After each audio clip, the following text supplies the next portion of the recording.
आज हम market model with inventory के साथ हम काम करेंगे, जहाँ पे हमें तीन इक्वेशन हमें नज़र आ रही हैं। और इसकी जो पहली एजम्पशन है वो ये है कि इसमें क्यू डी टी और क्यू एस टी इसमें अनलैग्ड इक्वेशंस हैं। अनलैग्ड लीनियर फंक्शंस हैं, ठीक है जी, लीनियर फंक्शंस हैं। ये इसकी पहली एजम्पशन है कि ये अनलैग्ड इक्वेशन है। ये देखिए पी टी और पी टी है, यानी कोई लैग पीरियड इसमें शामिल नहीं। नंबर सेकंड इसमें है कि जो प्राइस एडजस्टमेंट मेड है ये पीरियड टू पीरियड होता है। जो प्राइस एडजस्टमेंट है, प्राइस एडजस्टमेंट जो है वो क्या होता है, पीरियड टू पीरियड होता है, पीरियड टू पीरियड। ये इसकी सेकंड है। और ये जो पीरियड टू पीरियड होता है ये बेसिकली इनवर्स प्रोपोर्शन होता है to change in the inventory stock, change in the inventory stock. ये इसका सेकंड पोर्शन था कि मार्केट मॉडल के लिहाज से। थर्ड जो है इसकी जो एजम्पशन है वो ये है कि जो प्राइस होती है, price settled by the seller, और वो देखते हैं कि कंडीशंस किस तरह की है, ठीक है। इफ अगर the preceding period price inventory accumulated, the current price is set to be lower level, और अदरवाइज प्राइस जो है वो बढ़ा दी जाती है। तो ये तीन बेसिक एजम्पशंस हैं इस मार्केट मॉडल के लिहाज से। अब हमने क्या करना है, इन मार्केट ये जो इक्वेशंस हमारे पास हैं इनसे हमने अपना एक मार्केट डेवलप करनी है, मार्केट मॉडल डेवलप करना है। और इसको किस तरह से करेंगे, हम इनको इवेलुएट कैसे करते हैं वो देखते हैं जी। हम तो है that is equal to Q S. पहले हम इनको इवेलुएट कर लें। तो alpha minus beta P T equal to minus gamma plus delta P T. तो ये क्या हो जाएगा, अल्फा प्लस गैमा, और ये हो जाएगा beta P T plus delta P T. यहाँ से हम इसको beta plus gamma into P T common ले लेते हैं, और अल्फा प्लस गैमा। तो मेरे पास पी टी क्या आ गया, alpha plus gamma upon beta plus delta. तो ये मेरे पास पी टी की इक्वेशन आ गई। अच्छा, अब सेकेंडली हमने ये करना है कि इन दोनों इक्वेशंस को सब्स्टिट्यूट करना है इस इक्वेशन के अंदर, और फिर देखते हैं क्या सिचुएशन है, मॉडल किस तरह का आता है। देखिए P T minus plus one, P T minus sigma, और क्यू एस टी की वैल्यू हम पुट करते हैं minus gamma plus delta P T minus Q D T की value alpha plus beta P T. तो ये मेरे पास आ गया पी टी माइनस सिग्मा, ये minus alpha minus gamma plus beta plus delta into P T. मैंने इसमें से और इसमें से कॉमन ले लिया। अब इसको आप मल्टीप्लाई कर लें, पी टी यहाँ से माइनस कॉमन आएगा और ये माइनस प्लस हो जाएगा, sigma into alpha plus gamma minus sigma into beta plus gamma और पी टी। ये आ गया मेरे पास पी टी प्लस वन। अब इसमें से और इसमें से कॉमन ले लें, क्या आएगा, one minus sigma into beta plus delta P T. ये कॉमन आ गया हमारे पास, और ये वैसे लिखा गया sigma into alpha plus gamma, और ये आ गया पी टी प्लस वन। तो हम इसको इस साइड पे ले आते हैं, minus one minus sigma into beta plus delta P T, और इक्वल टू आ गया sigma into alpha plus gamma. अब ये देखिए ये वही इक्वेशन आ गई हमारे पास जो हम पहले ऑलरेडी डिस्कस कर चुके हुए, ये वही। अब इसमें अगर गौर से देखें तो ये ए है, इसको हम ए कहेंगे, और ये सी है, ये सारा, ठीक है जी। तो अगर मैं इसको कहूँ तो मेरे पास जनरल इक्वेशन क्या बनती है, P T plus one minus A into P T equal to C. तो ये देखें, ये हमने जो प्रीवियस लेक्चर्स डिस्कस किए हैं उसके अंदर ये इक्वेशन हमारे पास आ रही है। अच्छा, अब हमने करना क्या, जो मार्केट मॉडल था क्लियरेंस मार्केट मॉडल, हमने इसको उसमें ट्रांसफॉर्म करना है। और वो मेरे पास था क्लियरेंस मॉडल का Y T equal to A minus A की power T plus C upon 1 plus A. ठीक है जी। या हम ए को हमने क्या कहा था, हमने कहा था P naught minus C upon 1 plus A और माइनस ए की power T C over 1 plus A. तो ये मेरे पास था जो मार्केट मॉडल था, जो लास्ट टाइम हमने डिस्कस किया था। और इसके अंदर फिर हमने अपनी इक्वेशन जो थी वो डेवलप की थी। बिल्कुल सेम इसी तरह से हमने कॉवेब का भी तकरीबन ऑलमोस्ट ऐसे ही किया था। वहाँ पे हमारे पास डेल्टा डेल्टा अपॉन बीटा आता था इस जगह पे। ठीक है, ऑलमोस्ट वही इक्वेशन हमारे पास डेवलप हुई। अब हमने इसको ट्रांसफॉर्म करना है और ट्रांसफॉर्म करके अब यानी कि हमें ए और सी की वैल्यू इसके अंदर प्लग इन करनी है। और प्लग इन करने के बाद देखते हैं कि हमारे पास क्या मॉडल हमारे पास क्या जनरेट होता है।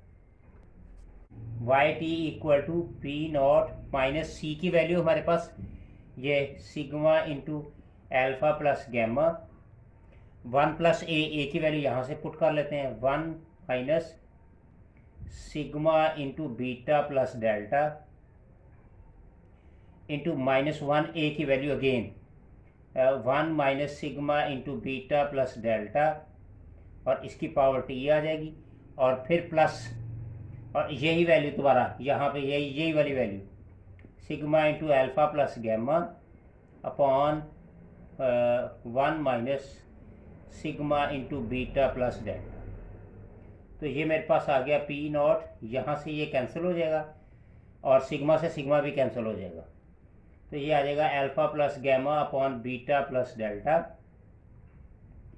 ठीक है जी। और ये मेरे पास आ जाएगा 1 minus sigma beta plus delta power T और यहाँ से भी ऐसी कंडीशन होगी, यहाँ से ये भी कैंसिल हो जाएगा। तो alpha plus gamma upon sigma beta plus delta. तो ये मेरे पास आ गया जी। ठीक है जी। ये इस सारे को हमने देखें, ये जो था इंटरटेम्पलर इक्विलिब्रियम कहलाता था हमारा। तो ये पी बार आ गया और ये हमारा इसको हम एज इट इज लिख देते हैं 1 minus sigma beta plus delta power T plus P. तो ये मेरे पास आ गया जी, ये मेरे पास मॉडल आ गया, इन्वेंट्री का मॉडल आ गया जी। ठीक है जी। अब अगर हम इसकी क्लासिफिकेशन को देखें तो क्लासिफिकेशन के लिए हमें ये देखना पड़ेगा, हम ये जो वैल्यू है विच इज़ कॉल्ड ए, तो हम A that is equal to B को हम डिक्लेयर कर लेते हैं। तो जब हम इसकी सिग्निफिकेंस चेक करेंगे तो हम क्या करेंगे, बी इज ग्रेटर दैन और लेस दैन 0, हम ये कंडीशंस को चेक करेंगे। ठीक है। अब बी के अंदर ये वैल्यू पुट कर देते हैं 1 minus sigma into beta plus delta power और ये आ गया मेरे पास 1 और 0 और 1 के बीच में हम चेक कर लेंगे।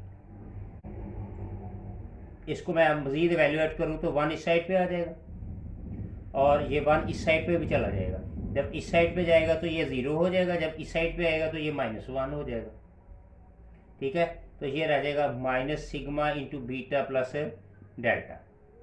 हमारे पास नेगेटिव साइन है तो नेगेटिव से ना सिर्फ ये पॉजिटिव होगा बल्कि हम इसको इसके जो इनइक्वलिटीज़ है वो भी चेंज हो जाएंगी। तो पहले तो ये आ जाएगा माइनस सिग्मा, ये जब डिवाइड होगा तो ये 0 ही रह जाएगा और ये जब डिवाइड होगा तो -1 अपॉन बीटा प्लस डेल्टा हो जाएगा।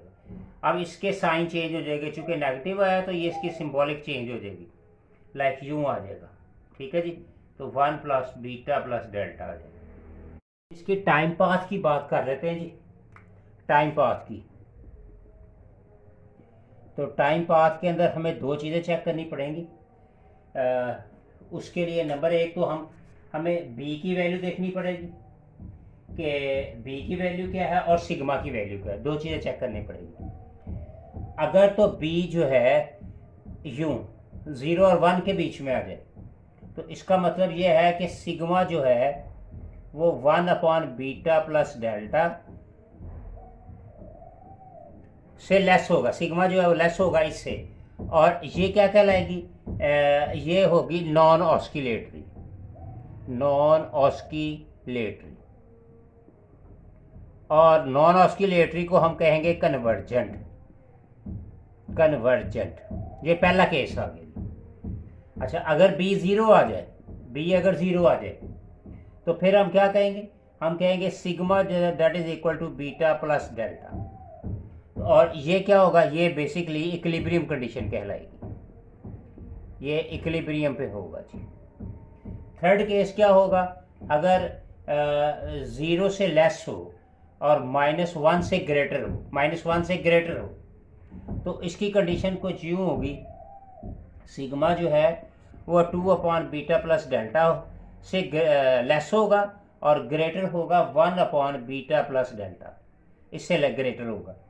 तो ये क्या होगा, ये ऑस्किलेटरी होगी, ऑस्किलेटरी होगी, और कौन सी ऑस्किलेटरी होगी, ये डैम्प्ड ऑस्किलेटरी होगी, डैम्प्ड ऑस्किलेटरी। थर्ड केस, अगर बी जो है वो -1 आ जाता है, बी -1 आ जाता है, तो सिग्मा क्या आ जाएगा, दैट इज इक्वल टू 2/बीटा प्लस डेल्टा, और ये हो जाएगा यूनिफॉर्म ऑस्किलेटरी, इसको हम कहेंगे यूनिफॉर्म ऑस्किलेटरी। और आखिरी केस जो है, अगर बीटा जो है वो -1 से, बी जो है वो -1 से लेस हो, तो सिग्मा क्या आएगा, 2/बीटा प्लस डेल्टा से ग्रेटर होगा, और ये कहलाएगी एक्सप्लोसिव, एक्सप्लोसिव ऑस्किलेशन। ठीक है जी, ये तो थे हमारे केसेस जिनसे हम टाइम पाथ को चेक करेंगे कि हमारे पास टाइम पाथ क्या क्या आएगा हमारी इक्वेशंस के लिहाज से। क्वेश्चन नंबर 3 है, यह गिवन है, उसने कहा है कि नेचर बताएं इसकी, मॉडल की, कि नेचर क्या होगी।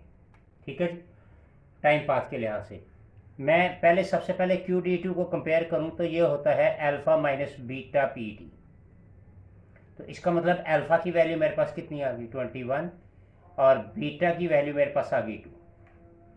QST की इक्वेशन होती है minus gamma plus delta PT, तो इसका मतलब मेरे पास डेल्टा की वैल्यू कितनी आ गई 6 आ गई, और ये वाली जो इक्वेशन है इसमें इस जगह पे होता है सिग्मा, तो सिग्मा की वैल्यू आ गई मेरे पास 0.3, ये वाली वैल्यू दैट इज सिग्मा।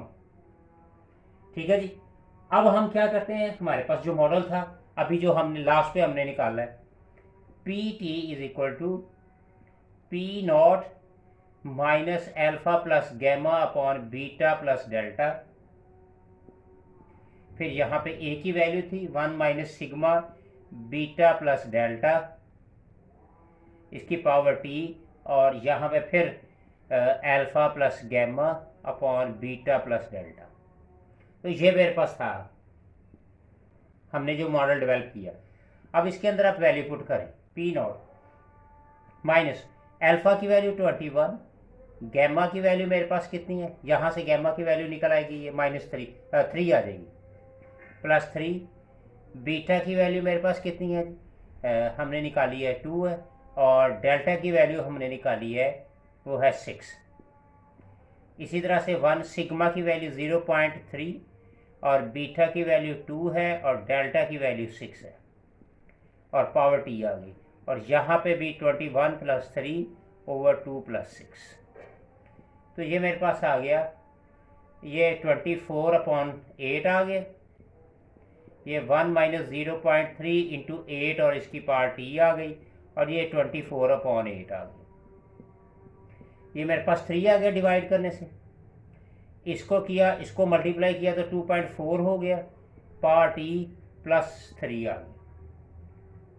अब इसको मज़ीद सिंप्लीफाई करें तो P0 -3, और इसको इवेलुएट किया तो माइनस आ गया 1.4, पावर T + 3, ये आ गया जी PT की वैल्यू आ गई। ठीक है जी, ये हमारे पास मॉडल निकल आया।